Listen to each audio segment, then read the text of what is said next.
ni an sigilen ye kɛnɛ kan ka baro lase aw ma bara bokum ale jagokɛla ye Bamako yan an bɛna kana kɔrɔfɔ min ka adala minɛ bi sɔgɔmada in na o bɛ tali kɛ duwakun wɔɔrɔnan min sigira sen kan sifin olu tɔgɔ la sifin minnu ni o bɛ Union Soudanaise RDA ka o kofɔ ni o kun ye Almahinana Baba Modibo Keita la k'a ka yafa ma o ka politikitɔn ye o duwakun wɔɔrɔnan o kuncɛli laseli dɔ o nana kana kɛ an ka jamanakuntigi fɔlɔ fɛ ni o ye Modibo Keita ye an bɛna kana o de dalaminɛ ka bɛn ni san 1967 ye Bamako yan an bɛ a lajɛ ka an da don o la o mina Kadafi an ka taa maabaw Mesdames et messieurs, cɛw ani musow chers camarades, taamaɲɔgɔn kanunɛw je clôture aujourd'hui la 6e semaine nationale de la jeunesse de l'Union Soudanaise RDA.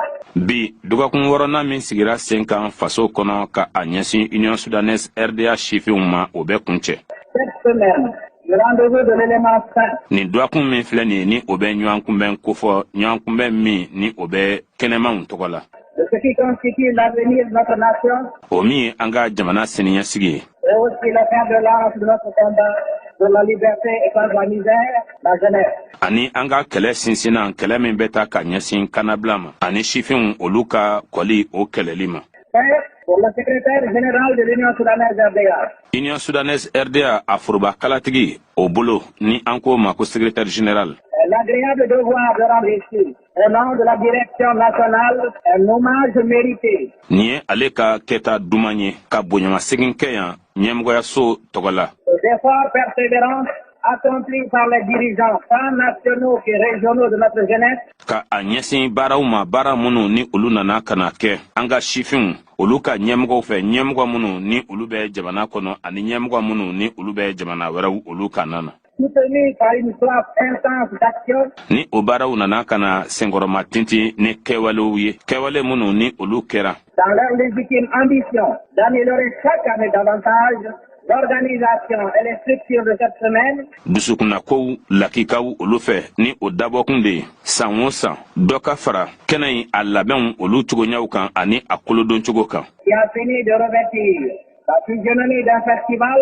Kɛnɛ min ni ale tilalen don pewu ka bɔ gintan yɛrɛ o yecogo kɔnɔna na. Auquel participe tout le peuple malien. O gintan min ni an ka jamana kɔnɔdenw bɛɛ lajɛlen kɛlen don ka i sen don o la. Et on veut une preuve.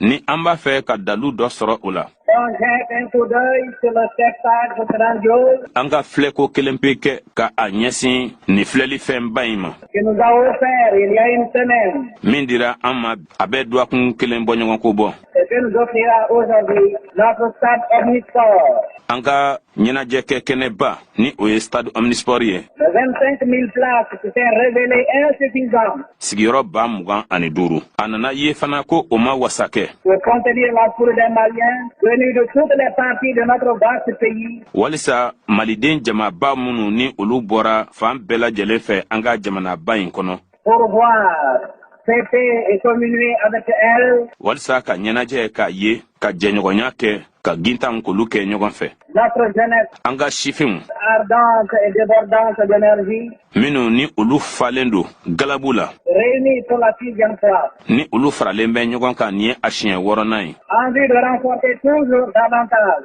les fondations déjà inébranlables. Walisa ka taa ɲɛ ka dɔ fara jusigilan kan jusigilan minnu ni olu tɛ se ka yuguyugu. De la nouvelle nation malienne. Minnu bɛ tali kɛ an ka jamana kura la. De notre parti, l'Union Soudanaise RDA, s'est juré. An ka politikitɔn Union Soudanaise RDA ye i kali. De ressortir des nuits du temps où une fatalité historique l'avait plongé. Ka min sama ka a labɔ wagati jan minnu kɔnɔna na ni dakanko dɔfɔ kɔnɔna na ni o kun ye a curu.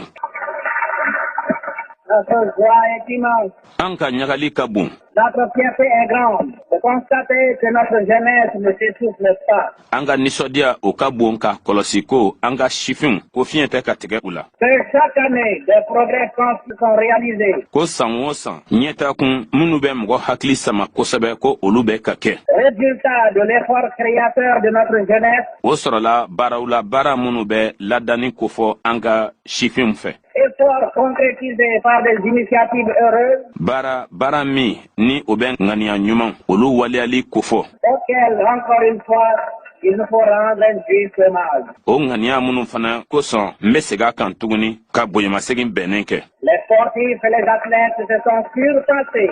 Jamajɛ farikolo ɲɛnajɛkɛlaw ani maa kelen kelenw faralen ɲɔgɔn kan ka kɛ kulu ye ka farikolo ɲɛnajɛ kɛ. Olu nana ka na ɲɔgɔn dan. Et il est réconfortant de constater Nisɔndiya ko do fana ka a kɔlɔsi. des progrès certains réalisés par toutes les régions. Ko ɲɛta jɛlenw olu nana ka na kɛ jamana marayɔrɔw olu bɛɛ lajɛlen fɛ. En outre, O bɛɛ kɔfɛ il faut saluer l'introduction d'une épreuve nouvelle, celle de l'ensemble instrumental et régional bien semaine de la jeunesse. foli ka kan ka kɛ ka a ɲɛsin ɲɔgɔndan bolo kura ma ni o ye an ka faso a fɔlikɛlaw marayɔrɔ kunda olu bɛɛ faralen ɲɔgɔn kan ka kɛ kulu ye wa o ye fiɲɛ kura di an ka sifinw olu ka ɲɔgɔn kunbɛn wɔɔrɔnan in ma. Un intérêt nouveau en conférant aux compétitions artistiques une place plus grande, ce qui ne peut être que salué avec ferveur. ɲɔgɔndan olu ta fanfɛla la ɲɔgɔndan min ni o bɛ dɔn ani dɔnkilida kofɔ ka jɔyɔrɔba fana di wa o bonyamasegin o tɛ se ka kɛ dɔwɛrɛ la fɔɔ ka o kɛ ni jijali ye.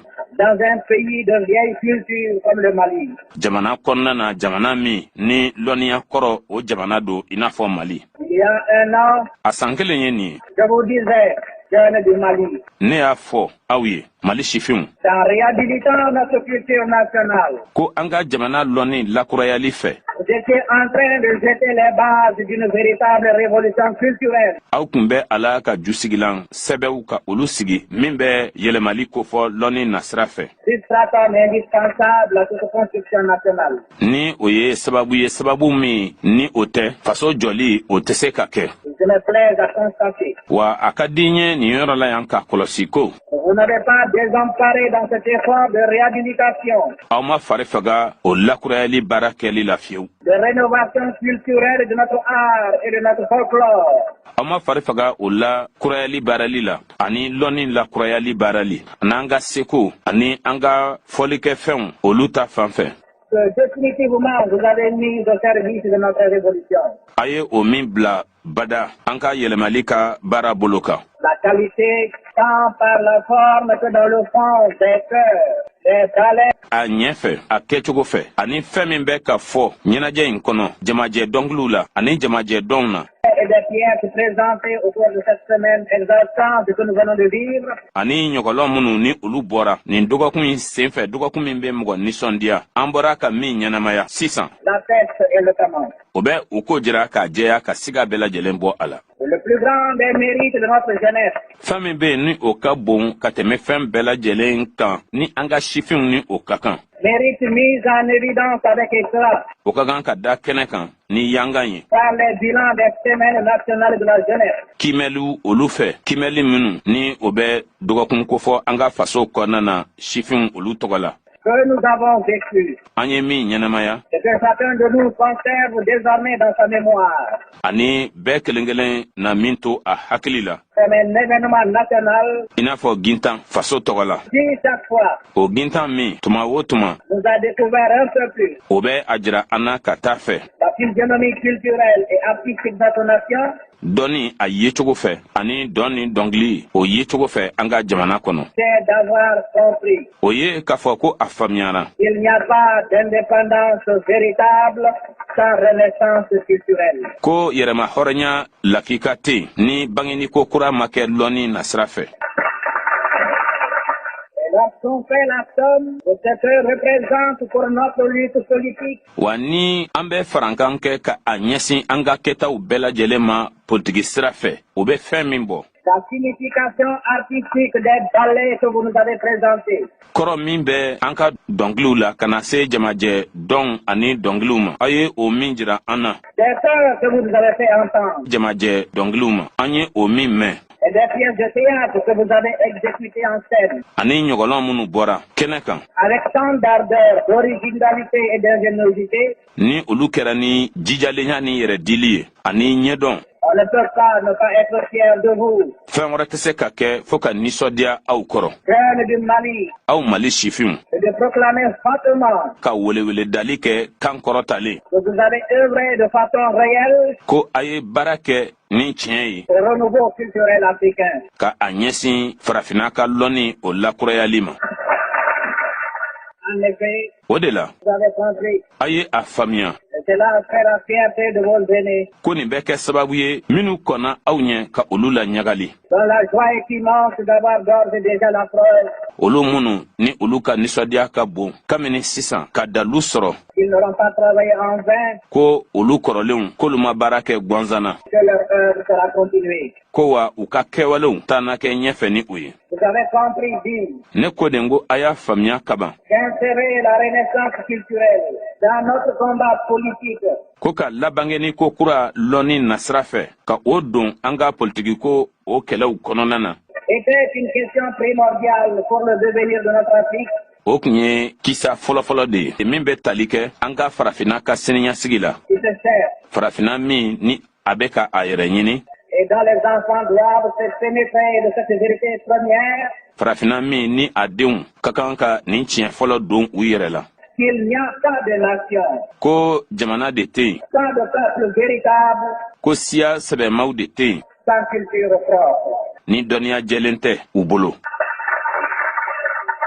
Notre conviction à nous An dalen don min na an dusukun na, est que le niveau d'évolution des peuples o ye k'a fɔ ko kundama minnu bɛ jamana kɔnɔdenw na ɲɛta o ta fan fɛ, leur niveau de culture kundama min bɛ u la lɔnni ta fan fɛ, ne se mesure pas uniquement o tɛ suman dɔrɔn à l'aune de leur puissance technique, ni u ka sebaya kundama ye fɛlɛko nasira fɛ. qui est d'ordre purement matériel. O sebaya fɛlɛko nasira fɛ o ye minɛnko dɔrɔn de ye. Certes, Tiɲɛ dun, le développement industriel, yiriwali min kɛra iziniko o ta fan fɛ, résultat des progrès des sciences qui ont permis à l'homme de maîtriser les éléments physiques de la nature, n'o bangena ɲɛtaw la ɲɛta minnu sɔrɔla ɲininiw olu la ni olu de kɛra sababu ye adamaden ma lahalaya minnu bɛ yen ɲɛnamaya kɔnɔ diɲɛ kɔnɔ yan danni nasira fɛ ka se ka olu koron et de réaliser des choses tout à la fois prodigieuses et effroyables,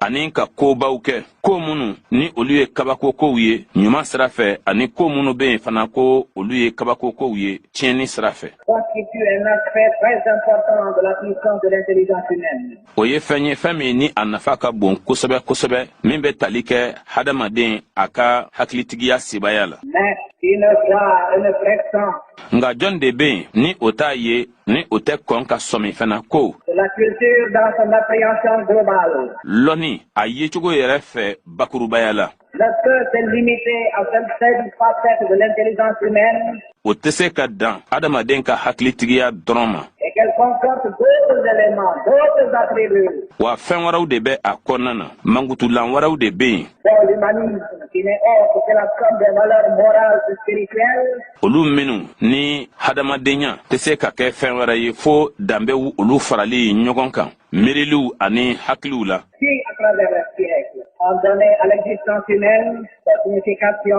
Olu minnu san kɛmɛ kɛmɛ caman kɔnɔna na olu sera ka hadamadenya yɛrɛ kɔrɔ di a ma sinon sa justification essentielle. walima hadamadenya yɛrɛ kun jɔnjɔn yɛrɛ ye min ye. Or, K'a sɔrɔ il nous faut constater que nombreuses sont aujourd'hui les nations fo an ka a kɔlɔsi ko jamana caman de bɛ yen bi qui, parce que techniquement avancées, ka da kan fɛlɛkow nasira fɛ olu talen don ɲɛ u yiriwalen don. sont aujourd'hui filles de ces valeurs Olu b'a kɛ i n'a fɔ u mako tɛ nin danbe siraw ko la.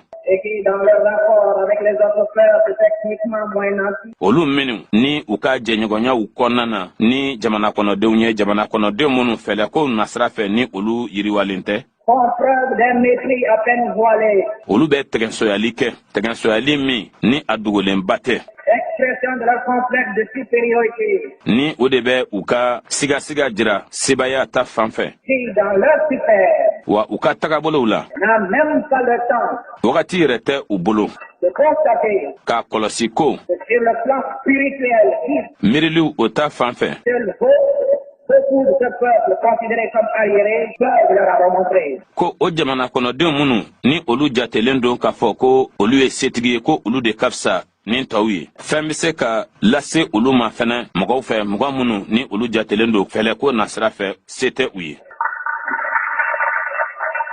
Ce sont là des vérités fondamentales. Ninnu kɔni ye tiɲɛw ye tiɲɛ jɔnjɔn Donc il faut que tous les Maliens, et principalement les jeunes, de leurs études ont éloigné des années durant de leur terre natale.